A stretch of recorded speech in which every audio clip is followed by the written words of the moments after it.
explain the results that he was seeing. But what would the international scientific community make of these findings? So what conclusion can we draw from all of this?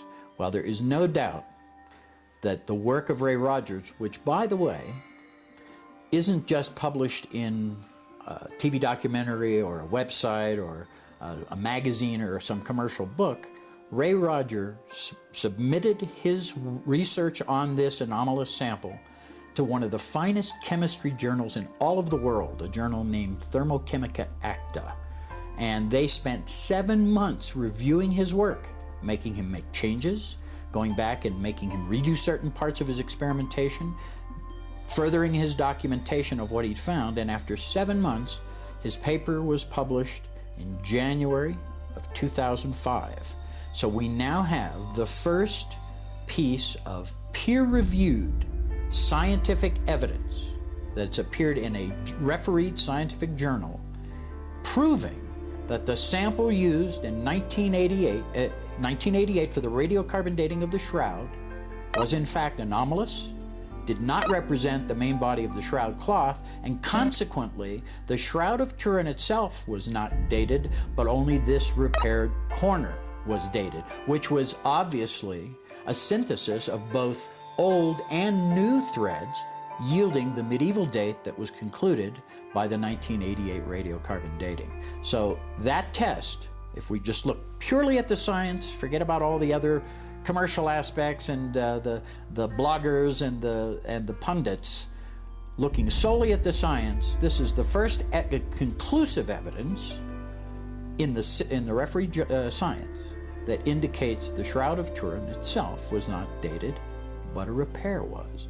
Now, there are many people who disagree with this, and they'll continue to disagree, and my answer to that is simply this: that if somebody finds something wrong in what Ray did, Ray Rogers himself would have been the first to say, publish it, get it into the literature, and I'll change my mind, as he had done on more than one occasion in the world of the Shroud. As new evidence came in, Rogers was flexible and was willing to accept that his original opinions or conclusions might have been wrong, and was willing to change as the evidence showed otherwise. That's what I call real science. I've been privileged to be a part of that, and that's why I firmly believe that the radiocarbon dating of the Shroud of Turin in 1988 did not, in fact, date the actual Shroud, but dated this repaired corner. Real science performed by the Shroud of Turin research team in 1978 and continued by the likes of Barry Schwartz and Ray Rogers indicates that not only is the Shroud not a fake, but also that the main piece of evidence against it, the radiocarbon dating, is significantly flawed as to be practically useless. As Barry says, the scientists found that the Shroud was not a medieval painting, not a forgery, a hoax, a photograph, rubbing, etching, dust painting, or any of the other possibilities suggested by the doubters. Yet there were still doubters. If only we had some other piece of evidence to corroborate the story of the Shroud. What many people don't realise is that we do. Fiercely protected behind lock and key at the Cathedral of San Salvador in Oviedo, Spain, sits a great wooden ark. The metal front, fashioned in distinctly Roman style, shows the image of a man on what appears to be a throne, surrounded by 12 other figures. Legend has it that this chest was kept secretly in a cave near a monastery in Jerusalem until the 7th century.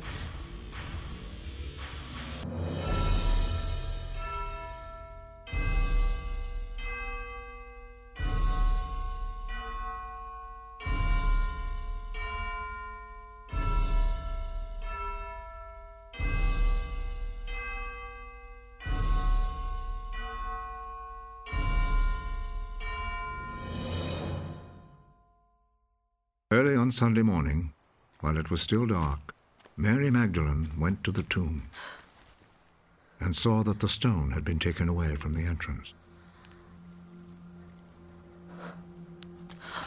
she went running to Simon Peter and the other disciple whom Jesus loved.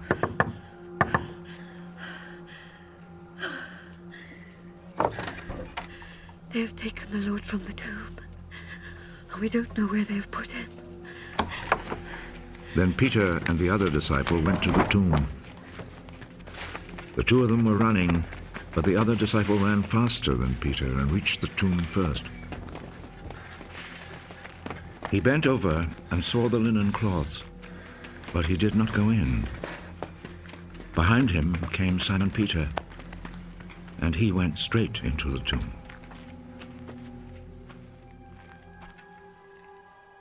He saw the linen cloths lying there, and the cloth which had been around Jesus' head. It was not lying with the linen cloths, but was rolled up by itself. Then the other disciple who had reached the tomb first also went in. He saw and believed. When Persian invaders forced the monks to flee, taking the ark with them to Spain. They risked their lives to keep the box safe because of what it contains. Inside the Roman ark, at the cathedral in Oviedo, is a piece of cloth known as the Cidarium of Oviedo. Cidarium means shroud. It is said to be the cloth that was wrapped around Jesus' head when he was buried, as described in the Gospel of John.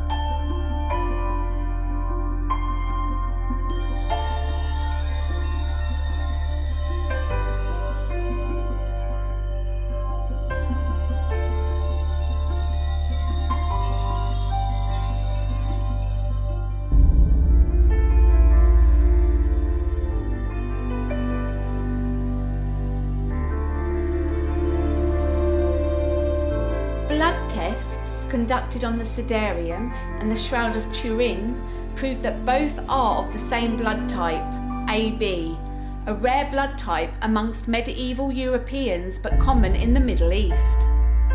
What's more, pollen samples taken from both cloths place them both in the Palestine area, and textile experts have confirmed that the Cidarium is made from the same fabric as the shroud. Are the shroud and the Cidarium really linked? Look and ye shall find, said Jesus. There would seem to be no doubt that both the Shroud of Turin and the Cidarium of Oviedo both covered the same man. A man of Middle Eastern origin who was scourged and whipped, nailed to a cross, crowned with thorns, and pierced with a spear.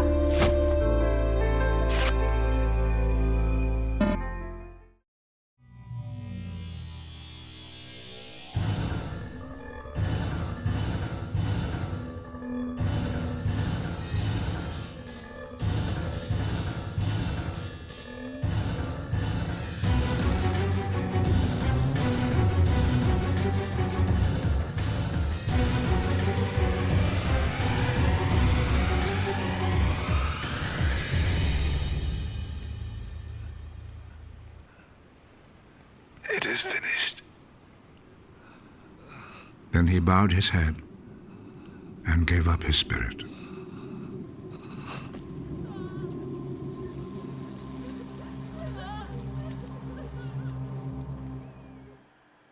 So the scientists found that the Shroud of Turin was not a fake, not a hoax, not a painting or a photograph, or any of the other things that the doubters claimed. And Ray Rogers found that the radiocarbon dating, the only scientific test to cast real doubts on the authenticity of the shroud, was fatally flawed.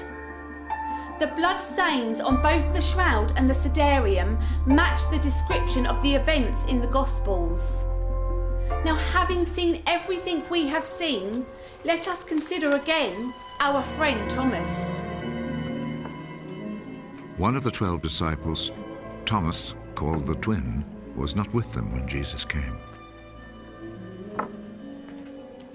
So the other disciples told him, "We have seen the Lord."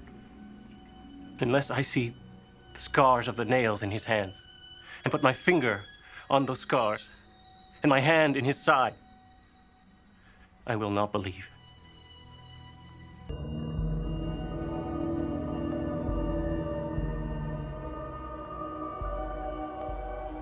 Unless I see the scars of the nails in his hand, and put my finger on those scars, and my hand in his side, I will not believe.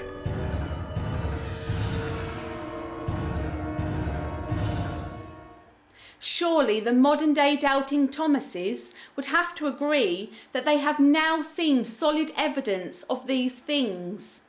Yet many of them will still not believe. And somehow we know that many of them never will. Why not? Well, the Gospels have something to say on the matter. That's how the judgment works. The light has come into the world, but people love the darkness rather than the light, because their deeds are evil. Those who do evil things hate the light and will not come to the light, because they do not want their evil deed to be shown up. But those who do what is true come to the light, in order that the light may show that what they did was in obedience to God. Some people will never accept the truth because they are afraid. Maybe there is nothing we can do about that except to plead with them to keep their eyes open, for when their eyes are open they may truly see, and the truth may come to them. Which leads us to one final incredible piece of the scientific puzzle. The VP8 image analyzer is a computer that scientists use to take topographical maps of the moon and other things. It analyzes light and dark areas of an image to determine the three-dimensional qualities of the object in the image. So, for example, it can tell us how deep the craters are on the moon.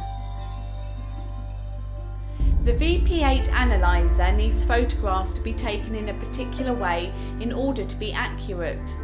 A normal photograph fed into the machine will just display a jumbled mess of light and dark patches, because the light and dark areas of a regular photograph have little to do with how far away the subject is. Well, just out of curiosity, a group of scientists at the Los Alamos National Laboratories fed a photograph of the Shroud through a VP8 image analyzer. This is what they saw. The topographical image of the Shroud created by the VP8 computer shows very clearly the image of a man in 3 dimensions.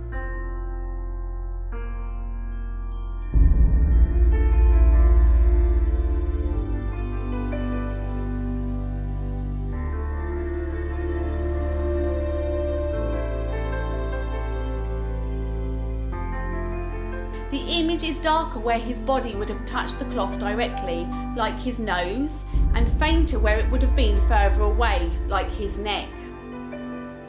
In fact, the VP8 map of the Shroud shows the image of the man more clearly than ever before, and in doing so proves once and for all that the Shroud of Turin can not possibly have been made using photographic methods. In fact, this discovery convinced the scientists at Los Alamos that the image on the Shroud must have been formed by the cloth being draped over a real human being. The Shroud of Turin is a truly unique artefact, a 3-dimensional image on a 2-dimensional piece of cloth. This in itself is something of a miracle. It suggests that the image on the Shroud was intended to be viewed as more than just a picture.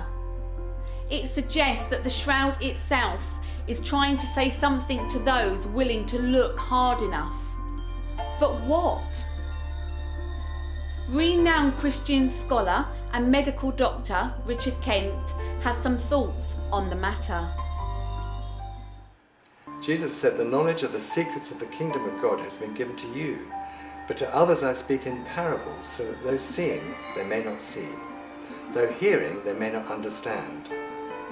Could the Shroud of Turin be a parable for modern times, a physical manifestation of Jesus' promise that those who seek shall find,